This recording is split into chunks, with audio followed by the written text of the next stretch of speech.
guys, I am back. We're getting closer to the official Galaxy Note 20 launch and the leaks are just coming left and right. Depending on how you view this video, this could blow your mind positively or in a negative way. We have two absolute major news to discuss in this video. Now, last time we talked about the full reveal of the Galaxy Note 20 Ultra and review of the specs. We now know that the Note 20 Ultra will be the first phone in the world to use Gorilla Glass 7 protection. It's actually going to call as Gorilla Glass Victus, and it's going to be the most toughest smartphone glass ever made, making the Note 20 Ultra the strongest on the planet. It has twice the scratch resistance of Gorilla Glass 6, 4 times the resistance of any competing glass, and it can survive the drop test of up to 2 meters, which are roughly 6.5 foot, which is a lot actually. Very impressive stuff indeed. Samsung has really surprised me with this upgrade. I definitely didn't see this coming. We're most likely going to see the Gorilla Glass Victus on more phones, maybe the iPhone 12, who knows, but the Note 20 Ultra has secured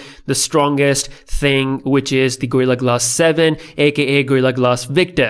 Now, along with that, the wireless DeX is confirmed, the 9 millisecond S Pen performance is confirmed, as well as the Exynos 990 processor. Now it's time for the Galaxy Note 20 model. Here are the full spec sheet in comparison to the Note 20 Ultra. The Note 20 is rocking a 6.7-inch 1080p 60Hz AMOLED display. Yes, it is indeed a Full HD Plus display, absolutely flat, no edge at all. It's also rocking Exynos 990, Snapdragon 865 Plus for other markets. The camera is exactly similar to the Galaxy S20, 8 gigs of RAM, 4300 mAh battery with fast charging speeds of 50% in just 30 minutes. We'll see 4 color options with the exclusive Mystic Green color. Now, just like the Note 20 Ultra, the Note 20 is also getting the Xbox Cloud Gaming service, but it's not getting the Gorilla Glass 7. Instead, it will be using the Gorilla Glass 5 on the front. And yes, just on the front, because this phone, prepare your mind to be blown, this phone is actually rocking a Glasstick bag. Yes, the Note 20 is actually using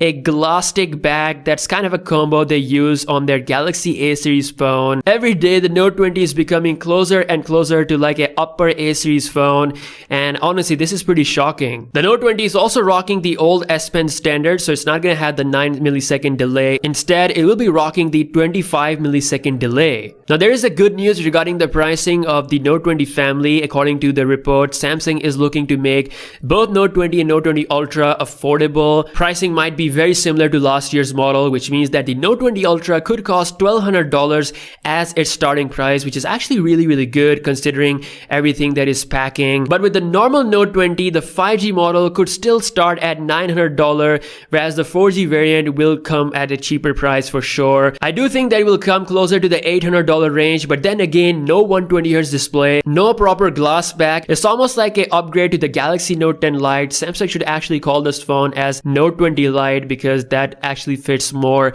appropriate to everything that this phone is offering. I love you guys. I'm always going to be honest with you, and in my honest opinion, the Note 20 doesn't feel like a very worthy phone of your money. You should actually wait for the Galaxy S Fan Edition, which is rumored to get 120Hz display, Snapdragon 865, all that good stuff coming later down the year. Or you should just jump straight to the Note 20 Ultra, which is looking great, but then again, the Exynos 990 is there for some markets, which I know is going to be an issue. We have complained a lot, but it turns out Samsung is actually very proud, and apparently they're going to be using a tagline called the power of our own parts with the whole Note 20 lineup. Samsung is actually a creator company. They make their own displays, their camera sensors, RAM, memory, and even circuit boards of their own phones, and most importantly, their own chips, the Exynos processors, which is why Samsung will be using this marketing tagline, fully embracing the Exynos chipset and other stuff that they do. And yeah, it is what it is. I know people are mad, rightfully so, because